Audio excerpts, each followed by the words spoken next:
Hello बच्चों, उम्मीद है आप बहुत ही अच्छे होंगे और अपनी पढ़ाई को काफ़ी ज़बरदस्त तरीके से आगे बढ़ा रहे होंगे। आज हम लोग बात करेंगे चैप्टर 5 मैग्नेटिज्म एंड मैटर की, जो कि मैं अगले 60 मिनटों के अंदर यानी 1 घंटे के अंदर पूरा चैप्टर आपका बड़ी बढ़िया तरीके से सारे कॉन्सेप्ट आपके सामने रखने वाला हूँ। ध्यान से पूरा वीडियो देखिएगा जिससे कि पूरा ज़बरदस्त तरीके से सारे कॉन्सेप्ट दिमाग में छप जाएं। आइए बिना देर किए हुए शुरू करते हैं। और हाँ, इसके पहले के चैप्टर्स के भी लिंक आपको डिस्क्रिप्शन में मिल जाएंगे, क्लिक करके वो चैप्टर्स भी आप देख सकते हैं और बहुत ही कम समय में बहुत अच्छा कॉन्सेप्ट पकड़ सकते हैं। तो यहां पर जैसा आपको दिख रहा है, magnetism and matter one shot है, 60 मिनट्स के अंदर है, जैसा क्लैरिटी के साथ है। कुछ बच्चों को यह रहता है कि सर आप जो पढ़ा रहे हैं उसका पीडीएफ भी उनको मिल जाए, तो उनकी भी व्यवस्था कर दी है फ्री पीडीएफ के नाम से। ये आपको करना क्या है कि डाउनलोड कर लीजिए अरविंद एकेडमी ऐप। इस ऐप में स्टोर सेक्शन में जाइएगा और यहां एक फ्री कोर्स मिलेगा आपको, क्लास 12 फिजिक्स फ्री पीडीएफ। इसका मैंने प्राइस लाखों में कर दिया है, जैसे गलती से कोई बच्चा इसको परचेज ना कर ले। और इसके अंदर जितने भी पीडीएफ होंगे वो सब ओपन होंगे, मतलब आप क्लिक करके उसको डाउनलोड कर सकते हैं और पढ़ाई के लिए अपना इस्तेमाल कर सकते हैं। तो आपको बस यही करना है, सिंपल अरविंद एकेडमी ऐप को डाउनलोड करना है, स्टोर सेक्शन में जाना है और इस कोर्स के अंदर से अगर आप पीडीएफ चाहते हैं तो इसको डाउनलोड कर लेना है। बाकी अपडेट्स के लिए आप अरविंद एकेडमी टेलीग्राम चैनल से जुड़ जाइए, वहां पर मैं आपको बाकी अपडेट्स देता हूं कि वो एग्जामिनेशन के लिए क्या इंपॉर्टेंट है, क्या चेंजेस हुए हैं, कौन से वीडियो आने वाले, क्या आपके लिए बेहतर हो सकता है, और भी नोट्स वगैरह वहां आपको मिल जाएंगे। इसका भी लिंक आपको डिस्क्रिप्शन में मिल जाएगा। जो बच्चे ये चाहते हैं कि उनकी जबरदस्त तरीके से आसान भाषा में फिजिक्स की पढ़ाई हो सके, वो द्रोणा 2.0 को ज्वाइन कर सकते हैं। इसमें खास बात क्या है, लाइव क्लास तो आपकी होंगी, लेकिन अगर आपके न्यूमेरिकल नहीं निकलते हैं, डेरिवेशन बनाते वक्त कंफ्यूजन होता है, कॉन्सेप्ट आपके टीचर स्कूल में कॉम्प्लेक्स तरीके से पढ़ा रहे हैं, आपको डिफिकल्ट लगने लगती है फिजिक्स, तो ये सब सारी दिक्कतें मेरे साथ आप दूर कर सकते हैं। यही नहीं, द्रोणा 2.0 में जो 12th वालों के लिए है, इसमें आपको एक एडिशनल एडवांटेज क्या है कि एनसीईआरटी एक्सरसाइज के वीडियो सॉल्यूशंस आपको मिलते हैं। ध्यान रखिएगा, यहां पर ऐसे वीडियो सॉल्यूशन आपको तो हजारों मिल जाएंगे, लेकिन इसमें सुपर एक्सप्लेनेशन है मेरा, यानी पूरा जीरो टू हीरो वाला मामला है। टीचर टू टीचर एक्सप्लेनेशन ही वेरी करता है, वरना तो चीजें आप ऐसे देखेंगे तो सब कुछ सेम लगेगी। तो एक्सप्लेनेशन आउटस्टैंडिंग है। और यही नहीं, एनसीईआरटी एग्जांपल्स के भी वीडियोस आपको सारे मिलने वाले हैं जबरदस्त एक्सप्लेनेशन के साथ में चैप्टर वाइज वर्कशीट मिलेगी, जो पर चैप्टर जो 10 सालों में पीवाईक्यूज आए हैं उसमें से छांट कर 25-30 पीवाईक्यूज विद सॉल्यूशंस आपको प्रोवाइड किए जाएंगे, जिससे कोई भी कमी ना रह जाए। तो अगर आप जुड़ना चाहते हैं द्रोणा 2.0 में, मेरे साथ लाइव पढ़ना चाहते हैं, सारे डाउट्स की छुट्टी करना चाहते हैं, तो आप अरविंद एकेडमी ऐप को डाउनलोड कर लें। इसके स्टोर सेक्शन में जाकर आप द्रोणा बैच के अंदर एनरोल कर दीजिए और मेरे साथ पढ़ाई करना शुरू कर दीजिए। चलिए अब पढ़ाई की बात करते हैं, जिस वजह से ये वीडियो बन रहा है, मैग्नेट्स एंड मैग्नेटिज्म। तो भाई मैग्नेट्स में क्या स्पेशल प्रॉपर्टी होती है? इनके अंदर अट्रैक्शन का गुण होता है और डायरेक्टिव प्रॉपर्टी होती है। अट्रैक्शन का मतलब कि जो स्मॉल पीसेस हैं निकल के, कोबाल्ट के, आयरन के, इनको मैग्नेट अपनी तरफ अट्रैक्ट करता है। और डायरेक्टिव प्रॉपर्टी का मतलब क्या है कि अगर मैग्नेट को फ्री छोड़ दिया जाए रोटेट करने के लिए, तो वो नॉर्थ साउथ डायरेक्शन में ही जाके रुकता है। ये उसकी डायरेक्टिव प्रॉपर्टी होती है। इसकी जो प्रॉपर्टी अट्रैक्ट करने वाली होती है उसी को हम बोलते हैं बेटा मैग्नेटिज्म। ये जो अट्रैक्ट करने की इसकी प्रॉपर्टी है उसी को मैग्नेटिज्म बोला जाता है। अब कुछ बेसिक प्रॉपर्टी ऑफ मैग्नेट्स हम लोग स्टडी कर लेते हैं। जैसा मैंने आपको बताया कि अट्रैक्टिव प्रॉपर्टी होती है, निकल, कोबाल्ट, आयरन के छोटे पीसेस को ये अट्रैक्ट करता है और सबसे ज्यादा अट्रैक्शन इसके किनारों पर, एंड्स पर होता है। तो एंड्स पर जो किनारों पर सबसे ज्यादा अट्रैक्शन होता है उसको हम बोलते हैं पोल्स। और हर मैग्नेट के पास 2 पोल रहते हैं, यानी हमेशा डाइपोल होता है, मोनोपोल एग्जिस्ट नहीं करता। तो जो पोल्स होंगे उसमें सबसे ज्यादा अट्रैक्शन की प्रॉपर्टी होगी, यानी मैग्नेटिक फील्ड सबसे ज्यादा होगा, इंटेंसिटी यहां पर, और हमेशा 2 पोल ही मिलेंगे आपको, ना कि सिंगल पोल, ना कि 3 पोल, 2 ही पोल यानी डाइपोल। अगली बात करूं डायरेक्टिव प्रॉपर्टी की, तो जैसा मैंने बताया कि इस मैग्नेट को अगर आप छोड़ देंगे तो कहां जाके रुकेगा? नॉर्थ साउथ डायरेक्शन के अंदर। डायरेक्शन से बना है डायरेक्टिव प्रॉपर्टी। अगली property, basic property of magnetism में, अगर आप लाइक पोल्स को साथ में लाते हैं तो रिपल्शन होने वाला है। नॉर्थ नॉर्थ देख रहे हैं आप, लेकिन अनलाइक पोल्स अगर पास में लाते हैं तो आपको मिलता है अट्रैक्शन। तो लाइक पोल्स रिपल करते हैं, अनलाइक अट्रैक्ट करते हैं। आगे देखिए, magnetic poles always exist in pair, ये मैं आपको बता चुका हूं। अगर ये मैग्नेट आपके पास है नॉर्थ और साउथ, आप बीच से काट देंगे तो यहां पर भी आपको, ये तो नॉर्थ था, यहां पर ऑटोमेटिक साउथ बन जाएगा। ये साउथ है तो यहां पर ऑटोमेटिक नॉर्थ बन जाएगा। हमेशा डाइपोल बनेंगे। ये देखिए यहां पे दिखा, इसको काटा तो 2 बन गए, फिर काटा तो 4 बन गए, लेकिन हमेशा आपको डाइपोल मिल रहा है। डाइपोल का मतलब एक नॉर्थ पोल एक साउथ पोल हमेशा मिलेगा, क्योंकि मोनोपोल एग्जिस्ट नहीं करते हैं। तो every magnet exist as a dipole, monopoles do not exist. ये क्लैरिटी के साथ आपके दिमाग में रहना चाहिए। मैग्नेटिक इंडक्शन, मैग्नेटिक इंडक्शन क्या होता है कि अगर किसी मैग्नेट के पास में अगर हम कोई मैग्नेटिक मटेरियल रख देते हैं जो कि जो मैग्नेटिज्म को फेवर करता है, ऐसा कर लीजिए, तो उस मैग्नेटिक सब्सटेंस के अंदर ये मैग्नेटिज्म पैदा कर देता है मैग्नेट। कहने का ये मतलब है कि अगर ये मैग्नेट है और इसके पास कोई ऐसा मटेरियल, जैसे लोहा रख दिया, आयरन रख दिया, तो ये मैग्नेटिक मटेरियल है, तो ये अपने चुंबक के गुण, मैग्नेटिज्म के गुण इसके अंदर पैदा कर देगा। इसी प्रॉपर्टी को बोलते हैं मैग्नेटिक इंडक्शन। समझ गए होंगे। मैग्नेट के पास दूसरे ऐसे पदार्थ, मटेरियल जो कि मैग्नेटिक मटेरियल होते हैं, उनके अंदर भी मैग्नेटिज्म की प्रॉपर्टी आ जाती है। इस फिनोमिना को बोलते हैं मैग्नेटिक इंडक्शन। बड़ी अच्छी बात है। आगे देखिए, repulsion is the sure test of magnetization या मैग्नेटिज्म। अब क्या होता है कि अगर एक मैग्नेट है तो अगर वो किसी दूसरे मटेरियल को रिपेल कर रहा है, रिपल्शन कह लीजिए आप, रिपल्शन कर रहा है या रिपेल कर रहा है, तो ये पक्का है कि ये मैग्नेट ही है। आप समझ पा रहे हैं ना। अट्रैक्ट करने में तो वो लोहे को भी अट्रैक्ट कर सकता है और दूसरे मैग्नेट के नॉर्थ पोल है तो साउथ पोल को भी कर सकता है, लेकिन रिपल्शन अगर कर रहा है, अगर ये मैग्नेट है और रिपेल कर रहा है दूसरे मटेरियल को, तो ये पक्का है कि ये भी मैग्नेट है। तो ये बात इसीलिए बोलते हैं कि repulsion is the sure test of magnetism. इसको भी पकड़ के आप रखेंगे। बहुत सुंदर बात। आगे बात करते हैं coulombs law of magnetic force. जैसा कि इलेक्ट्रोस्टैटिक्स या चैप्टर नंबर 1 में आपने पढ़ा था, इलेक्ट्रिक चार्जेस के लिए कूलाम्स लॉ जो ये बताता था कि 2 चार्जेस के बीच में कितना फोर्स लगता है, उसी चीज को, उसी के एनालॉगस, उसी के अनुरूप यहां पर ये लॉ बना दिया गया है मैग्नेटिज्म के लिए। तो यहां पर क्या है, चीजों को आसान करने के लिए कुछ राइटर्स ने क्या किया कि नॉर्थ पोल और साउथ पोल को मैग्नेटिक चार्ज मान लिया, या इसकी पोल स्ट्रेंथ डिफाइन कर दी कि इसकी पोल स्ट्रेंथ QM1 है, इसकी पोल स्ट्रेंथ QM2 है। नॉर्थ वाले को प्लस बोलते हैं, साउथ वाले को माइनस बोलते हैं, इसको मैग्नेटिक चार्ज भी बोलते हैं। अगर इन दोनों के बीच की दूरी R है तो आपस में ये कितना फोर्स लगाएंगे, इस फॉर्मूले से μ0/4π QM1 × QM2 / R²। बिल्कुल आपको याद ही होगा, जो चार्ज वाला फॉर्मूला है उसी की जगह ये पुट कर देना है, रख देना है, धर देना है। तो यहां पर QM क्या हो गया, पोल स्ट्रेंथ। और यहां पर कुछ कमेंट्स आपके लिए कि भाई ये जो पोल स्ट्रेंथ थी इसको हम मैग्नेटिक चार्ज बोल रहे हैं, और नॉर्थ वाले को बोलते हैं +QM और साउथ वाले को बोलते हैं -QM। साथ में यहां पर इससे आप डिफाइन भी कर सकते हैं कि यूनिट पोल स्ट्रेंथ क्या होती है। अगर 2 पोल्स को, सिमिलर पोल्स को, मतलब QM और QM, 2 सिमिलर पोल्स को रखा जाए 1 मीटर की डिस्टेंस पर, और इसके बीच में अगर 10⁻⁻7 न्यूटन का फोर्स लगे, तो इनकी पोल स्ट्रेंथ क्या कहलाती है, यूनिट पोल स्ट्रेंथ। इसी फॉर्मूले से निकला है कि इसको R को 1 कर दीजिए और इसकी वैल्यू जो है 10⁻⁻7 हो जाए, तो QM1M2 कितना होगा, 1 के बराबर। ये तो आप जानते ही हैं, मैं आपको याद दिला रहा हूं, जैसे फर्स्ट क्लास तरीके से चीजें बना लें। तो इसको बोलते हैं यूनिट पोल स्ट्रेंथ, ये भी आप समझ गए।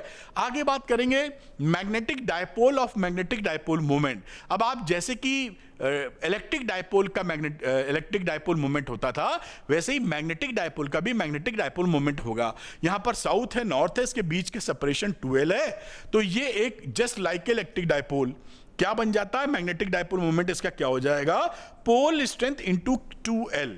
जैसे आप वहां लिखा करते थे P = Q × 2L, तो QM × 2L। ये मैग्नेटिक डायपोल मोमेंट है। मैग्नेटिक डायपोल मोमेंट एक वेक्टर क्वांटिटी होती है, इसीलिए देखिए वेक्टर का साइन लगा हुआ है, यानी कि एरोस के सर पर लगा हुआ है, और इसका डायरेक्शन होता है साउथ से नॉर्थ। यानी यहां पर जो ये मैग्नेट बना हुआ है, अगर M की बात करें तो ये साउथ से नॉर्थ की तरफ इसका डायरेक्शन होगा। ये भी पकड़ में आने वाली इंपॉर्टेंट बातचीत है। चलिए आगे बढ़ते हैं। मैग्नेटिक लेंथ, एक और इंपॉर्टेंट मजेदार चीज कि क्या होता है कि जो मैग्नेट होते हैं उनके अंदर जो पोल्स होते हैं वो एंड से थोड़ा अंदर की तरफ होते हैं। तो इसकी जो एक्चुअल ज्योमेट्रिक लेंथ होती है, जो आप स्केल से नाप सकते हैं, वो होती है ज्योमेट्रिक लेंथ। मान लीजिए 2 मिलीमीटर या 2 सेंटीमीटर लंबा है सपोज करिए मैग्नेट, तो उसकी ज्योमेट्रिक लेंथ हो गई। लेकिन पोल्स थोड़े से अंदर होंगे तो पोल्स के बीच की दूरी को हम बोलते हैं मैग्नेटिक लेंथ। पोल्स के बीच की दूरी वो करीबन कितनी होती है? 0.84 इंटू ज्योमेट्रिक लेंथ, यानी 84% ऑफ ज्योमेट्रिक लेंथ जो होता है वो मैग्नेटिक लेंथ के बराबर होता है। मैग्नेटिक लेंथ का मतलब है नॉर्थ पोल और साउथ पोल के बीच का डिस्टेंस, है ना। बढ़िया। अब देखिए मैग्नेटिक फील्ड लाइंस की बात करते हैं। ये माइकल फैराडे ने कॉन्सेप्ट दिया था और ये एक इमेजिनरी कॉन्सेप्ट है। एक्चुअल में मैग्नेटिक फील्ड लाइंस नहीं पाई जाती हैं। इन्होंने क्या किया, माइकल फैराडे ने जो विजुअलाइजेशन के लिए मैग्नेटिक फील्ड लाइन पकड़ी और इससे इन्होंने इलेक्ट्रोमैग्नेटिज्म के बहुत सारे इवेंट्स को बहुत ही सरलता से समझा दिया। तो ये समझा गया कि ये जो कॉन्सेप्ट मैग्नेटिक फील्ड लाइंस का बता रहे हैं ये साइंस के हिसाब से काफी बेहतर है, क्योंकि चीजों को सरलता से विजुअल रिप्रेजेंटेशन करने में ये कामयाब होता है। अब ये समझ लेते हैं मैग्नेटिक फील्ड लाइंस होती क्या है। तो यहां पर लिखा हुआ है, 2 तरह की डेफिनेशंस हैं। पहली ये कि मैग्नेटिक फील्ड लाइंस वो कर्व होती हैं कि अगर उस कर्व पर किसी पॉइंट पर हमें मैग्नेटिक फील्ड चाहिए तो आप टेंजेंट ड्रॉ कर दीजिए और मैग्नेटिक फील्ड का डायरेक्शन मिल जाएगा। कहने का मतलब क्या है, ये जो कर्व है आपका, दिस इज कर्व, यही मैग्नेटिक फील्ड लाइन है। इसके किसी पॉइंट पी पर अगर मैग्नेटिक फील्ड चाहिए तो आप टेंजेंट ड्रॉ कर दीजिए, मैग्नेटिक फील्ड का डायरेक्शन आपको मिल जाएगा। ये डेफिनेशन ये बोलती है। दूसरी एक डेफिनेशन होती है वो ये बोलती है कि अगर हम यूनिट नॉर्थ पोल को खुला छोड़ दें कि आप मूव कर सकते हो, तो उसका जो पाथ होगा उसी को हम बोलेंगे magnetic field line. Unit north pole जहां जहां जाएगा, यूनिट नॉर्थ पोल एक्चुअली तो होता नहीं है, मिलेगा ही नहीं कि अलग से आपको मिले, लेकिन कहने का यही मतलब है कि मैग्नेटिक जो पाथ होगा उसी को आप मैग्नेटिक फील्ड लाइंस बोलेंगे। अब मैग्नेटिक फील्ड लाइंस की कुछ प्रॉपर्टीज हैं जिससे कि हम सही जानकारी या रेफरेंस या कंक्लूजन्स बना पाए मैग्नेटिक फील्ड के बारे में। तो चलिए शुरू करते हैं उसके। पहली बात, ये क्लोज कर्व्स बनाते हैं magnetic field line. Close curves का मतलब है कि नॉर्थ से शुरू होंगी तो साउथ पे खत्म नहीं होंगी, मैग्नेट के अंदर साउथ से नॉर्थ जाएंगी, बाहर नॉर्थ से साउथ और फिर साउथ से नॉर्थ। तो ये क्लोज लूप बनाती है। एक्चुअली आप बोलें तो कहीं से शुरू नहीं होती, कहीं खत्म नहीं होती। जबकि जो आप इलेक्ट्रिक चार्ज के अंदर आपने पढ़ा था कि पॉजिटिव चार्ज से मैग्नेटिक फील्ड लाइंस चालू होती हैं और नेगेटिव पे टर्मिनेट कर जाती हैं। इनिशिएशन एंड टर्मिनेशन होता था इलेक्ट्रिक फील्ड लाइंस में। मैग्नेटिक फील्ड लाइंस में क्लोज लूप का फॉर्मेशन होता है, यानी शुरुआत और अंत आप नहीं कह सकते क्योंकि ये पूरा छल्ला है, लूप है। बात समझ में आई होगी। दूसरी बात, नेवर इंटरसेक्ट। ये मैग्नेटिक फील्ड लाइंस कभी भी इंटरसेक्शन, आपस में इंटरसेक्ट नहीं करती, क्योंकि क्या होगा, अगर ये मैग्नेटिक फील्ड लाइन है तो इस पे आप टेंजेंट बनाओगे तो B2 हो गया डायरेक्शन ऑफ मैग्नेटिक फील्ड। ये मैग्नेटिक फील्ड लाइन है, यहां काट रहा है, तो इस P पर इसके द्वारा बनाओगे मैग्नेटिक फील्ड टेंजेंट, तो मैग्नेटिक फील्ड का डायरेक्शन B1। तो एक ही पॉइंट P पर 2 मैग्नेटिक फील्ड के डायरेक्शन कैसे हो सकते हैं, ये इंपॉसिबल है। इसलिए मैग्नेटिक फील्ड लाइंस आपस में इंटरसेक्ट नहीं करती हैं। अगला point, start and normal to the surface. अगर हम किसी मटेरियल से या मैग्नेट से मैग्नेटिक फील्ड लाइन निकल रही है तो हमेशा वो निकलेगी 90 डिग्री बनाकर, और घुस रही है तो हमेशा 90 डिग्री बना के ही घुसेगी। तो आप समझ गए होंगे यहां पे भी 90 और यहां पे भी एंट्री भी 90, सरफेस से 90 डिग्री का एंगल बनाते हुए चलेगी। अगली बात करते हैं कॉन्ट्रैक्ट्स लेंथ वाइज। अट्रैक्शन को एक्सप्लेन करता है, यानी जैसे नॉर्थ साउथ पोल रखा गया है तो ये मैग्नेटिक फील्ड लाइन दिख रही है तो लेंथ वाइज सिकुड़ती हैं, कॉन्ट्रैक्ट करती हैं। तो ये क्या शो कर रहा है, अट्रैक्शन।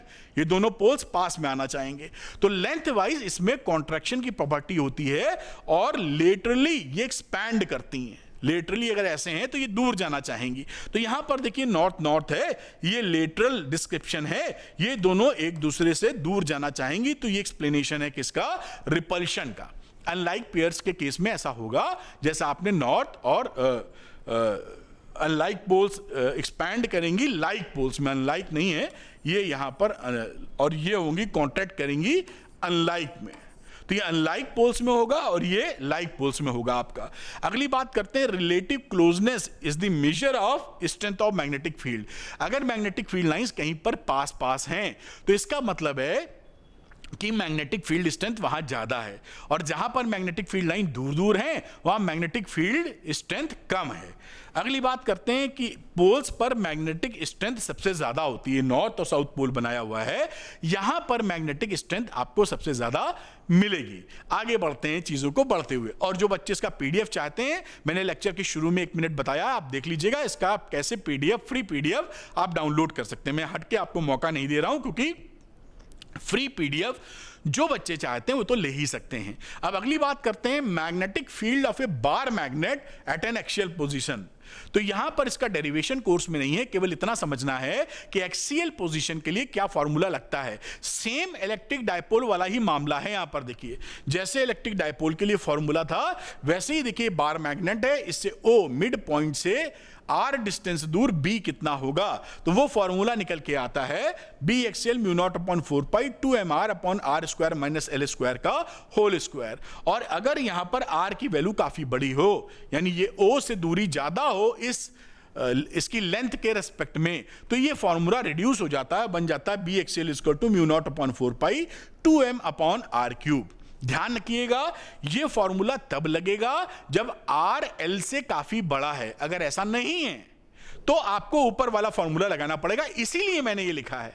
कोई भी चीज फालतू नहीं लिखी गई है, काफी ध्यान देके लिखी गई है। तो अगर ये यहां पर आर इज काफी बड़ा है एल से तो ये लगाओ, नहीं है ऐसा तो ये लगाओ, ठीक है। और आप जैसा समझ पाए होंगे, डायरेक्शन बी और एम का सेम डायरेक्शन में होता है, ये इसीलिए दोनों पॉजिटिव वैल्यू आ रही हैं। यानी यहां पर एम का डायरेक्शन साउथ से नॉर्थ है, ये एम का डायरेक्शन है, और यहां पर मैग्नेटिक फील्ड का भी डायरेक्शन इधर है। तो आप देखेंगे मैग्नेटिक डायपोल मोमेंट और बी दोनों का डायरेक्शन सेम होता है। ये मैंने अलग से हाईलाइट भी किया है कि आपके दिमाग से उतर ना जाए। खैर, इक्वेटोरियल पॉइंट की बात करते हैं, magnetic field due to bar magnet equatorial point के ऊपर। तो जैसा आप जानते हैं ओ से आर डिस्टेंस दूर है, बाकी एल एम वगैरह आप पहचानते ही हैं। तो यहां फॉर्मूला हो जाएगा B equatorial mu naught upon 4 pi 2 mr upon r square plus l square की पावर 3/2। अब अगर यहां पे आर की वैल्यू एल से काफी बड़ी है तो उस समय क्या हो जाएगा, ये रिड्यूस हो जाएगा formula minus mu naught upon 4 pi M upon r cube. ये माइनस क्या बता रहा है, माइनस बता रहा है कि जो बी का डायरेक्शन है वो एम के डायरेक्शन से अपोजिट है। यहां पर देखिए एम का डायरेक्शन मैंने बना रखा है साउथ से नॉर्थ, ये एम, और मैग्नेटिक फील्ड देखिए इसके विपरीत। इन दोनों को ध्यान से देखिए, एक दूसरे के अपोजिट डायरेक्शन में है। यही माइनस साइन आपको यही जानकारी उपलब्ध कराता है, ये बात पकड़ में रहनी चाहिए। तो इक्वेटोरियल पॉइंट पर यह फॉर्मूला आप लगाएंगे। अगर आर और एल कंपेरेबल है तो ऊपर वाला आर एल से काफी बड़ा है तो नीचे वाला जो रिड्यूस हो जाता है फॉर्मूला। अब एक न्यूमेरिकल है, उसको कर लेते हैं। बहुत ही छोटा सा न्यूमेरिकल है, बड़े प्रेम से कर पाएंगे, लेकिन एक चीज स्पेशल बताने के लिए है आपको, ध्यान से देखिएगा। A bar magnet of length 10 centimetre has a pole strength of 10 ampere metre. एक जो मैग्नेट है उसकी लेंथ कितनी है, 10 सेंटीमीटर, उसकी जो पोल स्ट्रेंथ है वो 10 एम्पियर मीटर है। Calculate the magnetic field at a distance of 0.2 metre from its centre at a point on its axial line and equatorial line. यानी इस मैग्नेट की एक्सियल और इक्वेटोरियल लाइन पर मैग्नेटिक फील्ड हमको निकालना है, ठीक है। अब देखिए यहां पर ये मैंने डायग्राम एक्सियल वाली लाइन का बनाया है, और ये मैग्नेट है 2L का, यहां L नहीं, 2L की वैल्यू 0.1 मीटर है या 10 सेंटीमीटर। ये ध्यान रखिएगा, कई बच्चे L लेने लगते हैं तो गलत हो जाता है। टोटल लेंथ बोल रहा है और लेंथ आप 2L माने हुए हो, तो 2L की वैल्यू 10 सेंटीमीटर जो कि 0.1 मीटर है, और इससे एक्सियल पॉइंट पर 0.2 मीटर की दूरी पर आपको मैग्नेटिक फील्ड निकालना है। अब देखिए ये जो R है ना और ये जो 2L है ये कंपेरेबल है। ये R बहुत बड़ा 0.1 मीटर से नहीं, वो 0.1 मीटर है, और R कितना, 0.2 मीटर। तो यहां पर ये इंपॉर्टेंट बात है, R is not very large then 2L। इसलिए जो प्रॉपर बड़ा वाला फॉर्मूला था उसका इस्तेमाल करेंगे, रिड्यूस्ड फॉर्मूले का इस्तेमाल नहीं करेंगे। रिड्यूस्ड फॉर्मूले का इस्तेमाल आप तभी करते हैं जब r की वैल्यू l से काफी बड़ी होती है। ठीक है, ये बात ध्यान रखिएगा। अब यहां पे वैल्यू पुट कर दीजिए, m निकाल लेते क्योंकि m का इस्तेमाल करना है। QM इंटू 2L, QM की वैल्यू 10 एम्पियर मीटर और 2L की वैल्यू 0.1 मीटर, मल्टीप्लाई किया 1 एम्पियर मीटर स्क्वायर। अब ये वैल्यूज हम पुट कर देते हैं इसके अंदर, इस फॉर्मूले के अंदर अप्लाई कर दीजिए वैल्यू। तो BHCl क्या हुआ, μ0/4 पाई 10⁻⁷। 2 आया, m की वैल्यू देखिए 1 थी, 1 लिखी, r की वैल्यू यहां 0.2 मीटर लिखी गई है, वो 0.2 मीटर लिख दी। यहां पर r है 0.2 मीटर का स्क्वायर और यहां l है, तो यहां l कितना हो जाएगा, इसका आधा। भाई l कितना हो जाएगा, 0.1/2 यानी 0.05 मीटर। तो इसका इस्तेमाल कर लिया है 0.05 मीटर का स्क्वायर। ये अब इसको सॉल्व कर लीजिए, देखिए सॉल्व करेंगे और ये आंसर मिलेगा 2.84 इंटू 10⁻⁵ टेस्ला। ये आंसर हो गया एक्सियल पोजीशन पर। अब इसी का इक्वेटोरियल पोजीशन पे निकाल लेते हैं। तो ये इक्वेटोरियल पोजीशन की कहानी है। अगेन यहां पर आप देखेंगे r की वैल्यू 12 से बहुत बड़ी नहीं है, इसलिए हम यहां पर बड़ा वाला फॉर्मूला यानी जो प्रॉपर फॉर्मूला उसको लगाएंगे, रिड्यूस फॉर्मूला नहीं लगाएंगे। तो बी इक्वेटोरियल क्या होता है, μ0/4 पाई m/r² प्लस l² की पावर 3/2। अब यहां पे वैल्यू रख दीजिए, μ0/4 पाई 10⁻⁷, m की वैल्यू 1 थी, r 0.2 था और l 0.05 स्क्वायर था। इसको सॉल्व किया, 1.14 इंटू 10⁻⁵ टेस्ला आ गया। तो ऐसे सवाल एग्जामिनेशन में खूब आएंगे। कोई बच्चा अगर झटके में यहां पर रिड्यूस फॉर्मूला लगा देगा तो वो गलत हो जाएगा, ध्यान रखिएगा आप। तो मैं हटता हूं, इसको आप नोट कर लीजिए या स्क्रीनशॉट ले लीजिए, मेरे ख्याल से आप ले पाए होंगे। चलते हैं एक कदम आगे। और हां, इसका पीडीएफ अगर चाहिए तो वीडियो के शुरू में 1 मिनट बताया है कि फ्री पीडीएफ कैसे डाउनलोड कर सकते हैं। आप वो देखकर डाउनलोड कर लीजिए, आराम से पढ़ाई में इस्तेमाल कीजिए जैसा आप चाहते हैं। अब यहां पे torque on a magnetic dipole in a magnetic field. अब ये मैग्नेटिक फील्ड में, यूनिफॉर्म मैग्नेटिक फील्ड में एक मैग्नेट आपने रखा है जो जिसका m से जो एंगल b से बन रहा है वो थीटा है, मैग्नेटिक डायपोल मोमेंट से उन दोनों के बीच एंगल थीटा है। तो इस पे कितना टॉर्क लगता है भाई, लगता है mb sin थीटा के बराबर। और वेक्टोरियल क्योंकि टॉर्क एक वेक्टर क्वांटिटी है तो torque is equal to m cross b। ये फॉर्मूला आप याद कर लीजिए। अब यहां पर क्या है कि अगर हमारा थीटा 0 हो जाता है तो साइन 0 0 होता है, तो टॉर्क क्या हो जाएगा, 0। इसका मतलब क्या है कि m और b अगर एक ही डायरेक्शन में है, m b एक डायरेक्शन का मतलब ऐसे देखिए साउथ नॉर्थ, तो ये m की वैल्यू क्या हो गई, m का डायरेक्शन हो गया ऐसे, और मैग्नेटिक फील्ड भी ऐसे। अगर ऐसी सिचुएशन यहां पर खड़ी हुई है तो टॉर्क की वैल्यू कितनी हो जाएगी, 0। क्यों, क्योंकि यहां पर थीटा की वैल्यू 0 है। समझ गए होंगे आप, ठीक, ये बताने का मतलब। दूसरा, अगर 90 डिग्री है, m और b के बीच में एंगल 90 डिग्री है, तो टाउ मैक्स मिलेगा, यानी टॉर्क की वैल्यू मैक्सिमम मिलने वाली है। तो मैक्सिमम वैल्यू आप इस्तेमाल करेंगे जो कि mb के बराबर होगी, क्योंकि साइन थीटा साइन 91 होता है। आगे बात करते हैं बेटा potential energy of a magnetic dipole in a uniform magnetic field. अब क्या होता है कि एक यूनिफॉर्म मैग्नेटिक फील्ड अगर है और किसी डायपोल को या मैग्नेट को आप θ1 से θ2 घुमाते हैं, θ1 से θ2 घुमाते हैं, तो घुमाने में आपको कितना एक्सटर्नल वर्क करना पड़ता है, और जो आप एक्सटर्नल वर्क डन करते हैं वही सेव हो जाता है पोटेंशियल एनर्जी के फॉर्म में। तो वो वैल्यू कितनी होती है, देखिए, work done in rotating θ1 to θ2, ये वर्क डन है, यही पोटेंशियल एनर्जी है। इसकी वैल्यू है mb cos θ1 माइनस cos θ2। कई जगह बुक्स में माइनस साइन लेते हैं और इसको बदल देते हैं, cos θ2 माइनस cos θ1 लिख देते हैं। तो कोई भी पढ़ रहे हो कोई दिक्कत नहीं, आप समझ पा रहे हो ना। अगर आप माइनस कॉमन ले लोगे तो माइनस mb आ जाएगा, cos θ2 माइनस cos θ1 आ जाएगा। वो याद रखो, चाहिए याद रखो, कोई फर्क नहीं पड़ता, ठीक। अब इसी तरह जब हम बात करते हैं potential energy of the dipole, तो u को लिखते हैं माइनस mb cos θ। तो minus m dot B is the potential energy.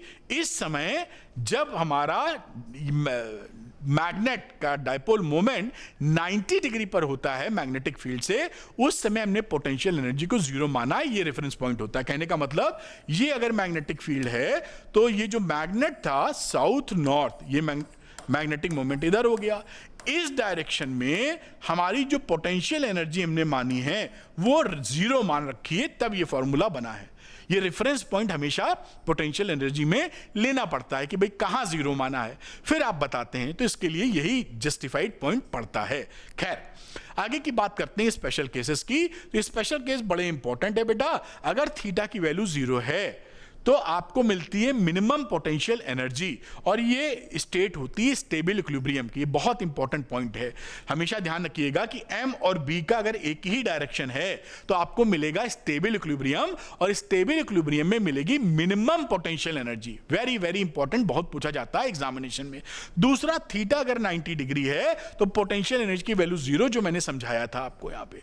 तीसरा मिलता है अनस्टेबल इक्विलिब्रियम, वो कब मिलता है? जब थीटा की वैल्यू 180 डिग्री होती है। तो यहां पर U जो पोटेंशियल एनर्जी है वो मैक्सिमम हो जाएगी।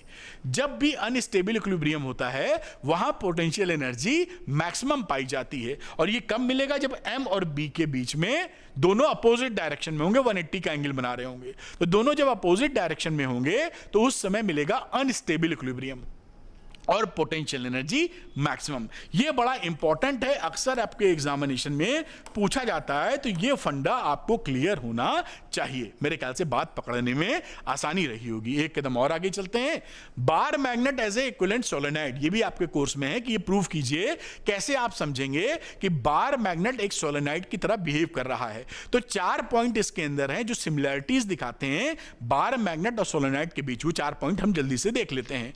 तो यहां पर When I is passed through solenoid, जब हम किसी सोलेनॉइड से करंट को पास करते हैं तो कुछ हमको यहां पर सिमिलरिटीज नजर आती हैं जो सेम होती है बार मैग्नेट के तरह। जैसे पहली बात, always come to rest in north south direction. Bar magnet तो हमेशा नॉर्थ साउथ में रुकता ही है। जब करंट कैरिंग सोलेनॉइड होता है तो वो भी हमेशा नॉर्थ साउथ डायरेक्शन में रुकता है। पहली स्ट्रॉन्ग सिमिलैरिटी। दूसरी बात, टू सोलेनॉइड शो अट्रैक्शन और रिपल्शन। जैसे बार मैग्नेट के नॉर्थ नॉर्थ पोल लाओ तो रिपल्शन होता है, बार मैग्नेट का नॉर्थ और साउथ लाओ तो अट्रैक्शन होता है। यही काम 2 सोलेनॉइड भी शो कर देते हैं। कभी वो अट्रैक्शन शो करते हैं और कभी रिपल्शन शो करते हैं, यानी दोनों ही बातें उसके अंदर भी शामिल होती हैं। फिर अगली इंपॉर्टेंट बात, striking resemblance is magnetic field lines. ये देखिए, ये सोलेनॉइड की मैग्नेटिक फील्ड लाइन है और ये बार मैग्नेट की है। दोनों की मैग्नेटिक फील्ड लाइंस लगभग एक जैसी होती हैं, इसीलिए लिखा है स्ट्राइकिंग रिजेंबलेंस। स्ट्राइकिंग का मतलब बड़ी आश्चर्यजनक समानता नजर आ रही है ना? तो वो समानता, आश्चर्यजनक समानता नजर आती है। अगला point, final point, far away, यानी अगर इससे बहुत दूर चले जाएं एक्सियल पोजीशन पर तो दोनों के लिए फॉर्मूला वैलिड होता है। चाहे बार मैग्नेट के लिए निकालो चाहे सोलेनॉइड के लिए निकालो, जो मैग्नेटिक फील्ड आप निकालोगे एक्सियल पोजीशन पे फार अवे पॉइंट पर वो दोनों से एक ही रिजल्ट आपको मिलेगा। तो ये 4 पॉइंट ये एक्सप्लेन कर देते हैं, प्रूफ कर देते हैं कि बार मैग्नेट और सोलेनॉइड दोनों एक ही तरह का बिहेवियर शो करते हैं या दोनों इक्विवेलेंट हैं एक दूसरे के। बढ़िया, आगे की चर्चा बढ़ाते हुए Gauss law of magnetism. Gauss law of magnetism क्या बोलता है कि अगर किसी क्लोज सरफेस में B डॉट ds कर दिया जाए तो उसकी वैल्यू 0 होती है। यानी जितना मैग्नेटिक फील्ड लाइन जा रही हैं उतनी ही मैग्नेटिक फील्ड लाइन बाहर निकलेंगी। और इसका सबसे जबरदस्त इन्फरेंस क्या होता है कि मोनोपोल्स डू नॉट एग्जिस्ट, मतलब केवल नॉर्थ पोल या केवल साउथ पोल अलग अलग एग्जिस्ट नहीं करते हैं। जब भी एग्जिस्ट करेंगे हमेशा पेयर में करेंगे, इसीलिए बोलते हैं मैग्नेटिक डायपोल ही हमेशा मिलेगा। तो गॉस लॉ से ये इन्फरेंस जो है कि मोनोपोल एग्जिस्ट नहीं करते फिर से बेहतरीन ढंग से सामने आता है। आगे बात करते हैं अब माइकल फैराडे साहब थे। इन्होंने क्या किया? फैराडे साहब ने ये देखा कि अगर हम डिफरेंट मटेरियल्स को लेते हैं और एक्सटर्नल मैग्नेटिक फील्ड में रखते हैं तो उनके अलग अलग प्रॉपर्टीज हमें शो होती है। तो उनकी प्रॉपर्टी के हिसाब से माइकल फैराडे ने इन मटेरियल्स को 3 मेजर स्लैब्स में क्लासिफिकेशन कर दिया। एक को बोला डायमैग्नेटिक, एक को बोला पैरामैग्नेटिक, एक को बोला फेरोमैग्नेटिक। समझ रहे हैं ना कि एक्सटर्नल मैग्नेटिक फील्ड में ये मटेरियल रखे जाएंगे तो इनका बिहेवियर कैसा होगा, इस बेसिस पर माइकल फैराडे ने ये फैसला लिया। और इसी को अभी तक हम लोग मानते हैं। तो डायमैग्नेटिक, पैरामैग्नेटिक, फेरोमैग्नेटिक, अब एक एक करके हम समझेंगे कि इसका मतलब क्या है। लेकिन उससे पहले एक बड़ा इंपॉर्टेंट चार्ट आपके सामने लाने जा रहे हैं, जिससे हमेशा एक ना एक क्वेश्चन आपको मिलता रहता है। तो ये देखिए वेरी वेरी इंपॉर्टेंट टेबल है कह लीजिए, जो मैंने आपके लिए बनाई है। ये साई लिखा हुआ है, ये एक ग्रीक वर्ड है और साई ऐसे पढ़ते हैं। इस साई का मतलब होता है मैग्नेटिक सब्स्टिट्यूबिलिटी। मैग्नेटिक सब्स्टिट्यूबिलिटी का मतलब होता है कि it is the measure of the magnetic material response to an external field. जब एक्सटर्नल फील्ड आप लगाते हो तो ये उसको एक्सटर्नल फील्ड के हिसाब से कैसा रिस्पॉन्ड करता है, सब्स्टिट्यूबिलिटी कितनी है, सेंसिटिवनेस कितनी है। भाई आप जैसा आप समझते हैं, कई बच्चे सर्दी में निकलते हैं तो छींकें आने लगती हैं और कुछ को जल्दी छींक नहीं आती। तो जिसको छींक आ रही है वो ज्यादा सेंसिटिव है, जिसको छींक नहीं आती जल्दी वो कम सेंसिटिव है कोल्ड के प्रति।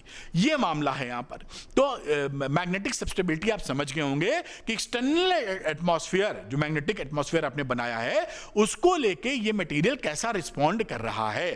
ठीक, आइए समझते हैं डाय, पैरा, फेरोमैग्नेटिक की बातचीत, किसमें क्या क्या वैल्यूज होती हैं। सबसे बड़ी इंपॉर्टेंट भाई साई को लेके जो बातें समझाई, इसमें डायमैग्नेटिक मटेरियल में साई निगेटिव होता है, स्मॉल निगेटिव नंबर होता है। तो -1 से इक्वल और 0 से छोटे के बीच में साई आएगा।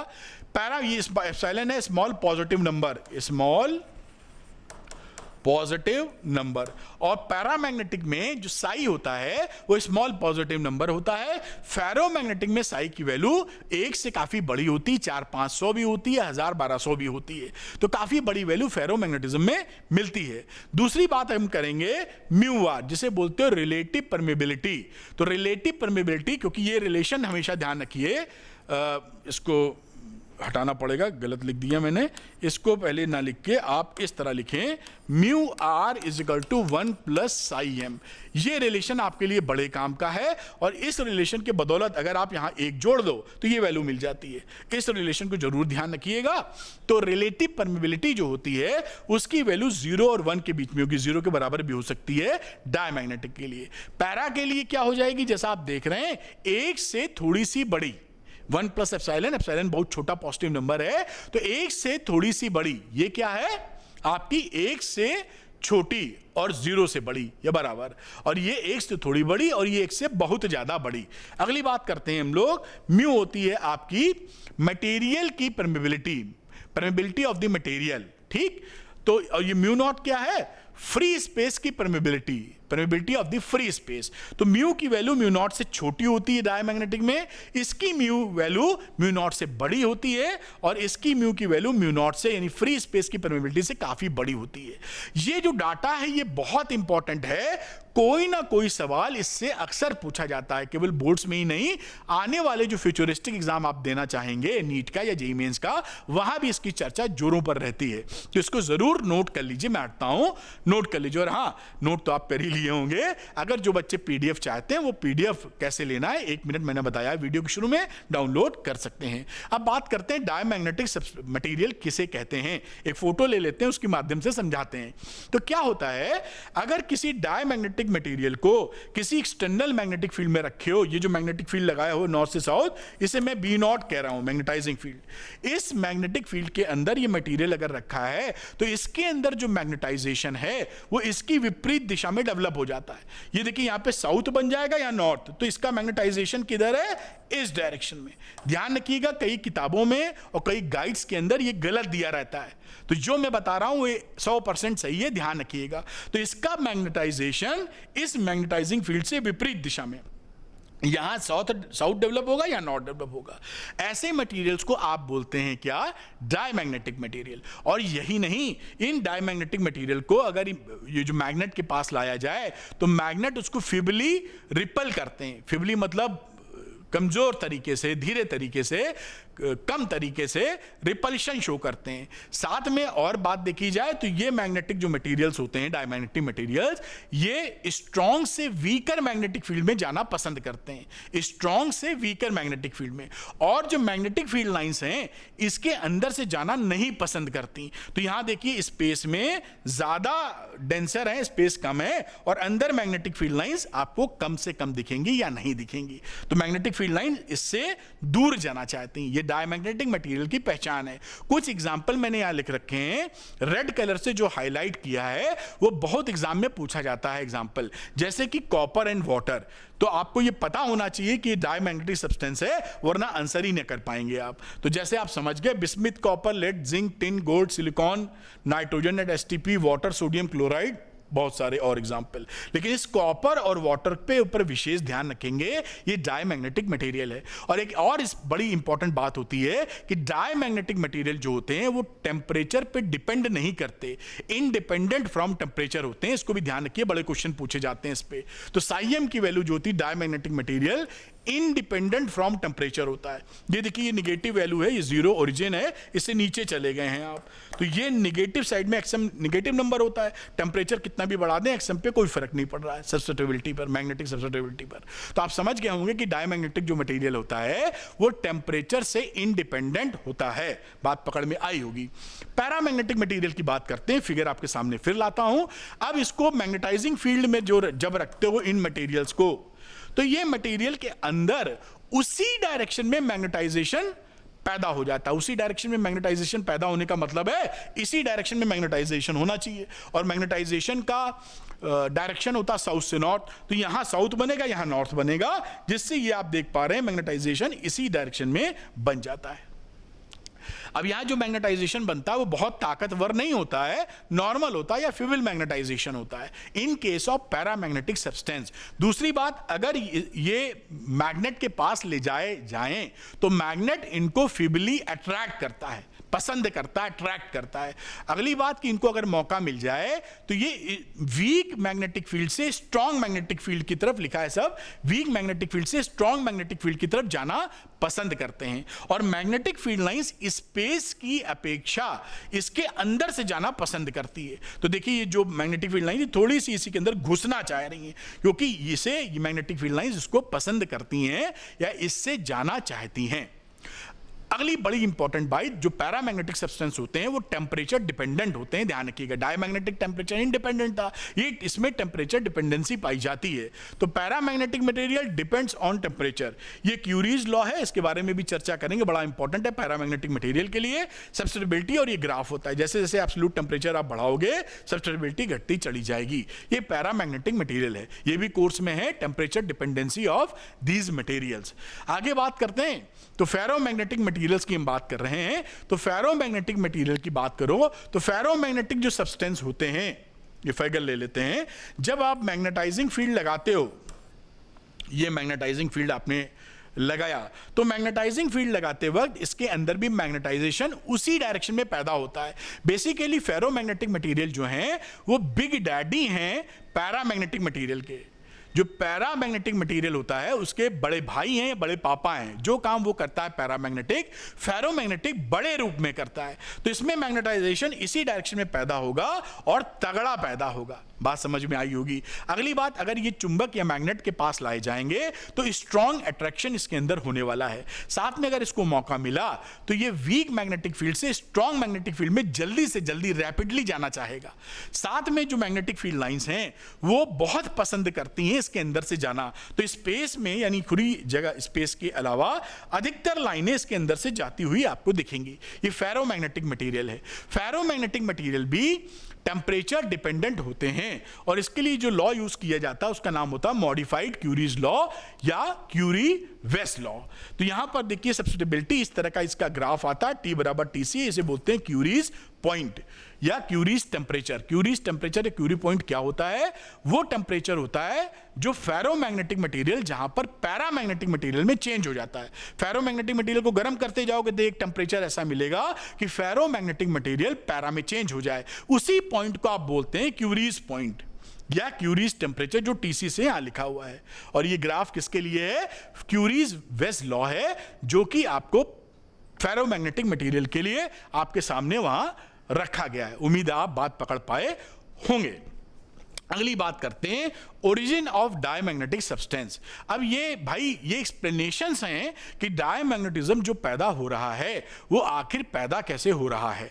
तो क्या होता है, जो डायमैग्नेटिक सब्सटेंस होते हैं उनमें इलेक्ट्रॉन आपको पेयर्ड मिलते हैं, जोड़े में। तो एक इलेक्ट्रॉन अगर क्लॉकवाइज चक्कर मार रहा है तो दूसरा इलेक्ट्रॉन एंटी क्लॉकवाइज चक्कर मारता है, तो दोनों के मैग्नेटिक डायपोल मोमेंट एक दूसरे से कैंसिल हो जाते हैं। ये देखिए कुछ ऐसा समझें, ये देखिए इलेक्ट्रॉन चक्कर मार रहा है ऐसे, और इसी का पेयर्ड इलेक्ट्रॉन चक्कर मार रहा है इसकी विपरीत दिशा में ऐसे। तो इसका मैग्नेटिक डायपोल मोमेंट अगर नीचे है तो इसका मैग्नेटिक डायपोल मोमेंट ऊपर है। तो इन दोनों ने एक दूसरे डायपोल मोमेंट जो होता है वेक्टर क्वांटिटी है, एक दूसरे डायपोल मोमेंट को कैंसिल कर दिया। बड़ी अच्छी बात है, कुछ नहीं है, कोई मैग्नेटिज्म नहीं पैदा हो रहा है।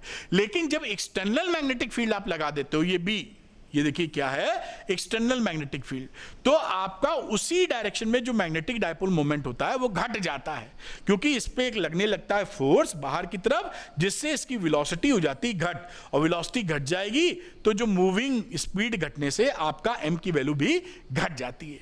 ठीक है, क्योंकि m होता है NIA के बराबर, करंट क्योंकि स्पीड कम हो गई तो करंट की वैल्यू कम हो जाएगी, m घट जाएगा, तो m माइनस डेल्टा m हो जाएगा। और इस मैग्नेटिक फील्ड की विपरीत दिशा में m जाता है बढ़, तो यहां m माइनस डेल्टा m है, यहां m प्लस डेल्टा m है, तो दोनों में डिफरेंस कितना हो गया, 2 डेल्टा m का। आप इसमें से ये वैल्यू घटा दीजिए तो 2 डेल्टा m का डिफरेंस मिलेगा आपको, और जिसकी डायरेक्शन किधर है, ऊपर की तरफ। तो मैग्नेटिक फील्ड आप नीचे लगाए हो और जो डिफरेंस मैग्नेटिक मोमेंट जो डेवलप हुआ वो ऊपर की तरफ डेवलप हुआ, इतना, इस वजह से यानी विपरीत दिशा में डेवलप हुआ।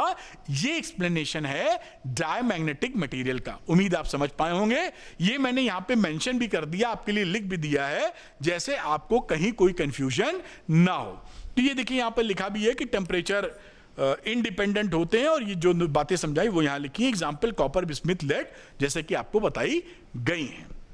अगला कदम बढ़ाते हैं, ओरिजिन ऑफ पैरामैग्नेटिज्म। पैरामैग्नेटिज्म में क्या होता है कि ये जो इलेक्ट्रॉन्स होते हैं कभी कभी अनपेयर्ड हो जाते हैं, पेयर्ड नहीं होते, अनपेयर्ड, एक है उसका अपोजिट वाला नहीं मिला आपको, या दोनों हैं लेकिन दोनों होने के बाद दोनों का मूवमेंट ऐसे हो रहा है कि एक दूसरे के मैग्नेटिक मूवमेंट को कैंसिल नहीं कर पा रहे हैं। इस वजह से इन स्थितियों में इनका परमानेंट मैग्नेटिक मूवमेंट पाया जाता है। अब जब परमानेंट मैग्नेटिक मूवमेंट पाया जाएगा तो इस स्थिति में देखें, ये एक्सटर्नल मैग्नेटिक फील्ड है, एक्सटर्नल मैग्नेटिक फील्ड। जब आप एक्सटर्नल मैग्नेटिक फील्ड नहीं लगाते हो, जीरो होती है मैग्नेटाइजिंग फील्ड की वैल्यू, उस समय ये जो आपको मैग्नेटिक मोमेंट्स दिख रहे हैं ये एट रैंडमली प्लेस्ड होते हैं, यानी इनका नेट रिजल्ट कितना होगा, जीरो। कोई इधर है तो कोई उधर होगा, कोई नीचे होगा, कोई ऊपर होगा, कुछ नहीं मिलता।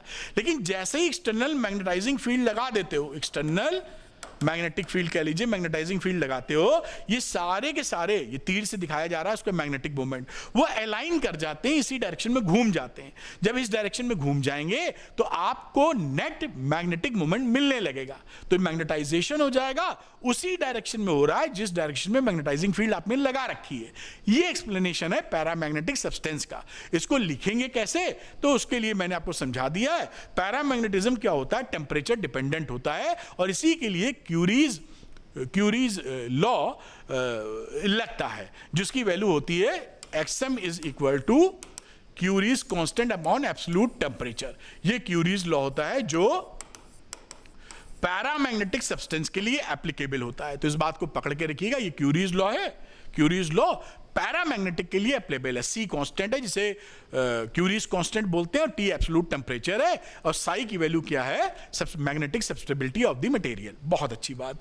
अगली बात करते हैं, ये क्यूरीज लॉ देखिए लिखा था, मुझे लगा कि शायद लिखा नहीं है तो इसलिए बताया। तो ये पैरामैग्नेटिक के लिए देखिए क्यूरीज लॉ क्या है, पैरामैग्नेटिक सब्सटेंस के लिए लगता है साई एम की वैल्यू 1/t के प्रोपोर्शनल होती है, Sai M equal to c/t, ये इसका ग्राफ होता है। ध्यान ये रखना है कि पैरामैग्नेटिक के लिए लगता है फेरो के लिए अलग। अब अगली, और C है क्यूरीज कांस्टेंट, xm है सब्सटेबिलिटी ऑफ द मटेरियल, T है एब्सोल्यूट टेम्परेचर। बेटा आगे बात करते हैं ओरिजिन ऑफ फेरोमैग्नेटिक मटेरियल। अब भाई फेरोमैग्नेटिक जो मटेरियल होता है उसका एक्सप्लेनेशन कैसे दें, तो उसका एक्सप्लेनेशन दिया जाता है on the basis of domain theory. ये एक साइंटिस्ट थे वेस, तो वेस्ट ने एक्सप्लेन किया था डोमेन थ्योरी को, और डोमेन थ्योरी की मदद से ही फेरोमैग्नेटिक की प्रॉपर्टी समझाई जाती है। तो डोमेन थ्योरी के लिए डोमेन क्या होता है याद कर लेते हैं। एक्चुअली क्या होता है, जो एटम्स यहां होते हैं उनका परमानेंट मैग्नेटिक मोमेंट होता है, तो वो एटम्स अपने जैसे और एटम से इंटरैक्ट कर जाते हैं, और इंटरैक्ट करके वो सब मिलकर अपने जैसे जो है जो सब मिलकर एक ही दिशा में मैग्नेटिक मोमेंट डेवलप कर देते हैं। उस पूरे चीज को हम बोलते हैं डोमेन। जैसे कि मैं एक एग्जांपल देता हूं कि आपके क्लास में मान लीजिए 50 बच्चे हैं, 5 बच्चे पढ़ने वाले हैं, एक बच्चा है पढ़ने वाला, तो उसका तुरंत ग्रुपिंग बन जाता है 4 5 6 जो पढ़ने वाले बच्चे उनसे बड़ी आसानी से। कोई सिंगिंग वाली लड़कियां हैं जिनको गाना पसंद है, तो आप देखेंगे कि मान लीजिए कोई लड़की जिसको गाना पसंद है, तो गाना पसंद किन्हीं और लड़कियों को, 3-4 लड़कियों को, तो उनसे ग्रुपिंग बन जाएगी तुरंत, क्योंकि वो मैच करता है इंटरेस्ट। कोई बदमाशी वाले बच्चे हैं, शैतानी वाले, तो उनकी ग्रुपिंग खट से एक ही दिन में 2 दिन में बन के तैयार हो जाती है 5-7 बच्चों की, जो बदमाशी में मजा आता है। तो आपका कहने का मतलब है कि जिस तरह का वो बंदा है उसी तरह के लोगों से तुरंत इंटरैक्ट कर जाता है, चाहे वो बदमाशी वाला हो, चाहे पढ़ने वाला हो, चाहे सिंगिंग वाला हो, चाहे क्रिकेट वाला हो।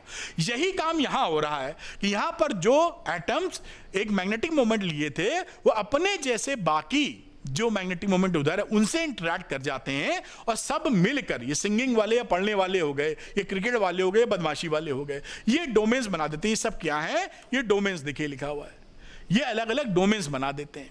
अभी जो डोमेन होता है इसका जो साइज होता है वो 1 मिलीमीटर होता है, और 10 की पावर 11 एटम्स इसके अंदर पाए जाते हैं, ये डोमेन। और इन सब डोमेन्स का मैग्नेटिक मोमेंट काफी स्ट्रांग होता है, तो ये स्ट्रांग मैग्नेटिक मोमेंट होल्ड करते हैं। So each domain possesses strong magnetic moment. Size क्या है, 1 मिलीमीटर, और इसके अंदर बहुत सारे एटम्स होते हैं, 10 की पावर 11 एटम्स यहां मेंशन किया हुआ है, जो मैं आपको सरलता से बता रहा हूं, तो ये बात आप पकड़ लिए होंगे। अब हम डोमेन जब समझ गए, अभी क्या स्थिति है देखिए, डोमेन सब रैंडमली प्लेस्ड है, तो नेट इफेक्ट कुछ नहीं मिलेगा। अब इसको समझाने के लिए मैग्नेटिक, अगर ये एक्सटर्नल मैग्नेटिक फील्ड है, magnetizing field, external magnetic field, अगर ये वैल्यू 0 है, यानी बाहर से कोई मैग्नेटिक फील्ड नहीं लगाए हैं, तो नेट मैग्नेटिक डाइपोल मोमेंट इधर मिला, उन डोमेन्स का मिला मुलू के, कुछ का इधर मिला, कुछ का इधर मिला, कुछ का इधर मिला, इसने इसको मार दिया, इसने इसको मार दिया, तो इसका नेट मैग्नेटाइजेशन मोमेंट कितना है, कुछ नहीं, 0।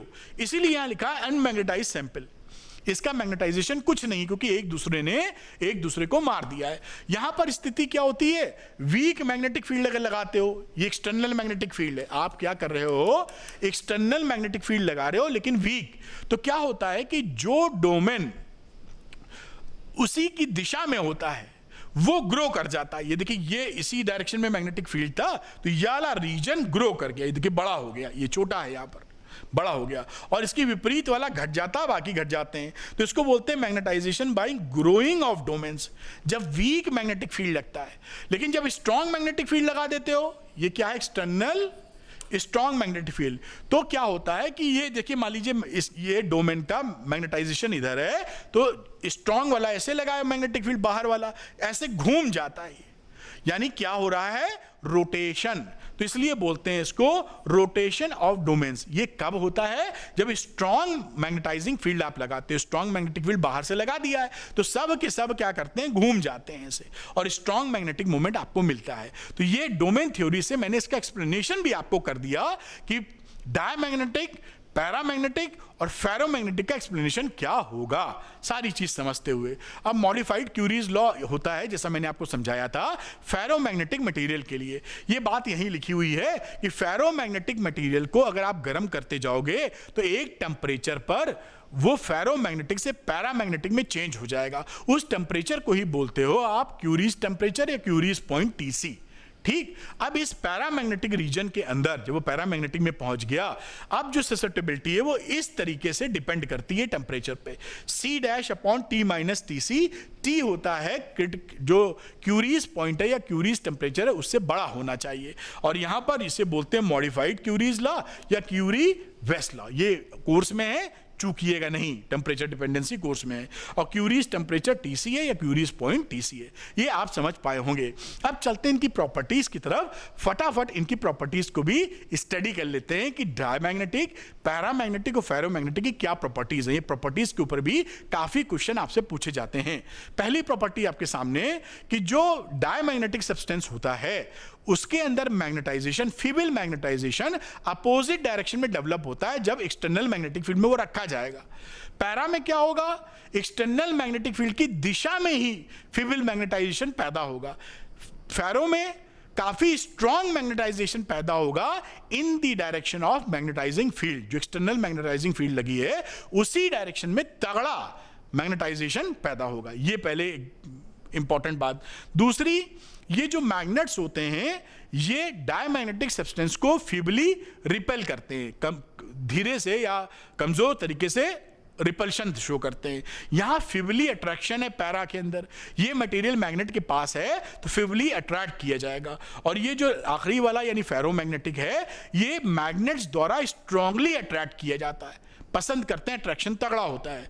अगली बात करते हैं कि अगर हम लोग डायमैग्नेटिक सॉल्यूशन को एक यू ट्यूब में भर दें और उसके अंदर यहां पर मैग्नेटिक फील्ड पैदा करें, तो क्योंकि डायमैग्नेटिक सॉल्यूशन क्या है वो, या डायमैग्नेटिक मटेरियल, वो हमेशा वीक मैग्नेटिक फील्ड को पसंद करते हैं, स्ट्रॉन्ग से वीक की तरफ जाना पसंद करते हैं जैसे ही उनको मौका मिलता है, वीक मैग्नेटिक फील्ड में जाने की चाहत होती है उनकी।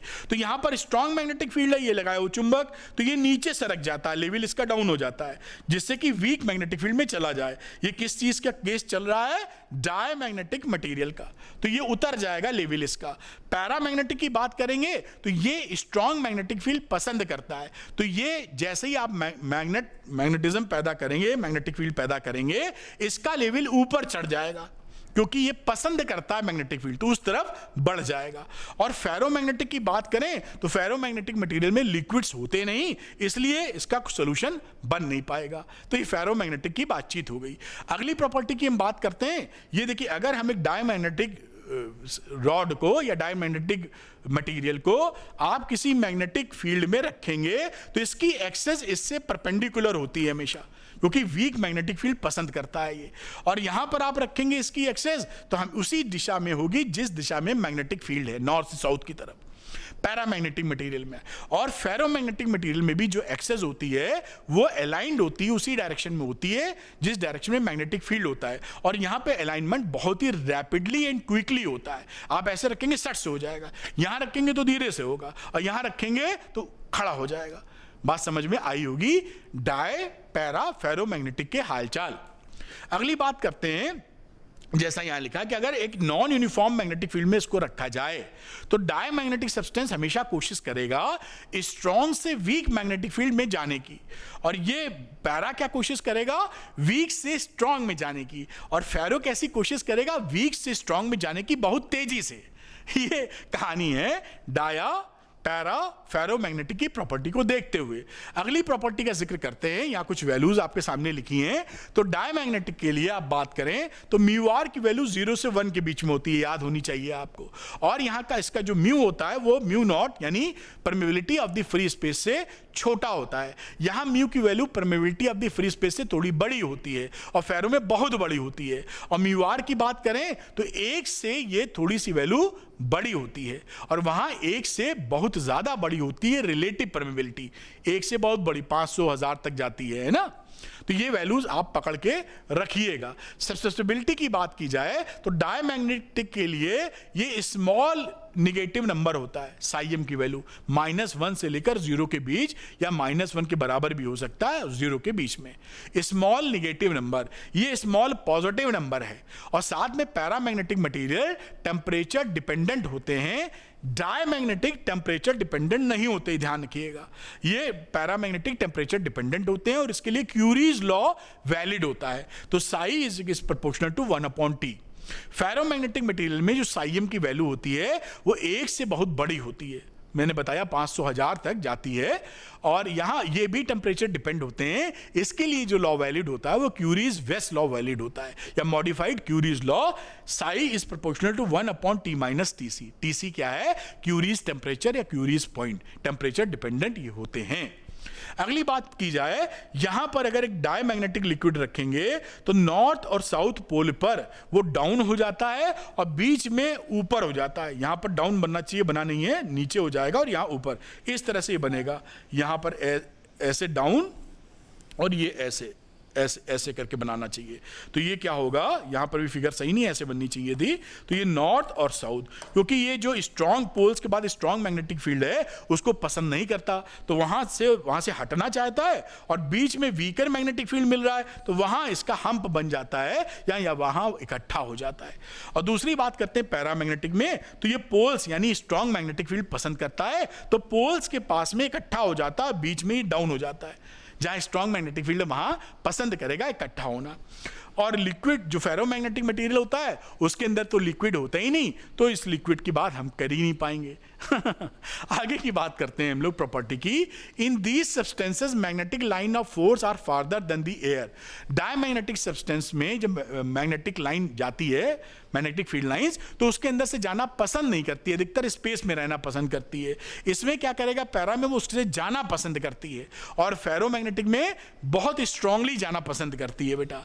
और अगली बात, इसका रिजल्टेंट मैग्नेटिक मोमेंट डायमैग्नेटिक का शून्य होता है, पैरामैग्नेटिक का होता है, और फेरोमैग्नेटिक का काफी ज्यादा परमानेंट मैग्नेटिक मोमेंट होता है। ये पूरे चैप्टर की कहानी आपके सामने आ गई। जो बच्चे अपने सारे डाउट्स को खत्म करना चाहते हैं वो द्रोणा 2.0 में मेरे साथ जुड़ सकते हैं। यहां पर आपको अगर आपके न्यूमेरिकल नहीं बनते, अगर आपको डेरिवेशन समझ में नहीं आता, फिजिक्स के कॉन्सेप्ट आपको डिफिकल्ट लगते हैं क्योंकि आपके टीचर ऐसा पढ़ा रहे हैं या पहले भी आपको ऐसा पढ़ाया गया है कि उलझ गए हैं आप, तो मेरे साथ अरविंद सर के साथ जुड़िए। मैं अपने बैच में खुद ही पढ़ाता हूं, जिससे आपको फायदा क्या होगा, फिजिक्स आसान लगेगी और पढ़ने का मन करेगा, क्योंकि जब चीजें समझ में आती है ना तो आपका दिल लगता है, आप बड़ा अच्छा एक्सेल कर पाएंगे, न्यूमेरिकल बनने लगेंगे, डेरिवेशन समझ में आ जाएंगे। यही नहीं, एनसीईआरटी एक्सरसाइज का आपको वीडियो सॉल्यूशन मिलेगा, वो भी मेरे एक्सप्लेनेशन के साथ, मतलब सुपरलेटिव एक्सप्लेनेशन। एनसीईआरटी एक्सरसाइज के सॉल्यूशन तो हजारों टीचर ने बनाए होंगे, लेकिन जिस तरह का एक्सप्लेनेशन आपको मिलेगा आप जीरो टू हीरो बन जाएंगे, एकदम क्लैरिटी मिल जाएगी कॉन्सेप्ट की। एनसीईआरटी एग्जांपल्स के भी वीडियो सॉल्यूशंस आपको मिल जाएंगे मेरी ही भाषा में, जिससे सुपरलेटिव डिग्री का एक्सप्लेनेशन आपको मिलने वाला है। साथ में चैप्टर वाइज वर्कशीट भी आपको मिलेगी जो पिछले साल के 10 साल के पीवाईक्यूज पर डिपेंड है और सॉल्व, जिससे इंपॉर्टेंट क्वेश्चन मैंने एक्सट्रैक्ट कर दिए। यानी पूरी तैयारी के लिए द्रोणा बेस्ट है, चीजें समझ में भी आएंगी और शानदार नंबर लाएंगे। तो अगर आप 97% नंबर लाना चाहते हैं फिजिक्स में उससे ज्यादा, तो आप द्रोणा बैच ज्वाइन कर सकते हैं। अरविंद एकेडमी ऐप को डाउनलोड कर लीजिए, इसके स्टोर सेक्शन में जाइए और द्रोणा बैच में एनरोल होकर मेरे साथ पढ़ाई शुरू कर दीजिए। Thank you very much for watching, और अरविंद एकेडमी चैनल को सब्सक्राइब करना मत भूलिएगा। मैं फिजिक्स का top quality content superlative easy भाषा में लेके आता हूं, और अब तो काफी कम समय में ये डिलीवरी दे रहा हूं, क्योंकि मैं पूरी कोशिश कर रहा हूं, होमवर्क तगड़ा कर रहा हूं, जिससे आपके पास जो आपका पसंद रहता है कम समय में सारी चीज सुंदर तरीके और आसान भाषा में हो जाए। मैं पूरी कोशिश कर रहा हूं कि मैं ऐसा कर सकूं। अगर वीडियो पसंद आया है तो लाइक करने में आपका कुछ नहीं जाता, अरविंद सर को मोटिवेशन आता। आप लाइक करेंगे, कमेंट करेंगे तो मुझे खुशी होगी कि मैं सही डायरेक्शन में आपके साथ काम कर रहा हूं और अच्छे वीडियो आपको लाके दूंगा जो आपको आपके कैरियर में फिजिक्स के कॉन्सेप्ट को इजी करें और आपको अच्छे नंबर दिलवा सके। वीडियो पसंद आने पर लाइक और शेयर कीजिएगा, और कम से कम अपने एक दोस्त को जरूर ये वीडियो शेयर कीजिएगा अगर आपको ये वीडियो पसंद आया है। Thank you very much, wish you all the best.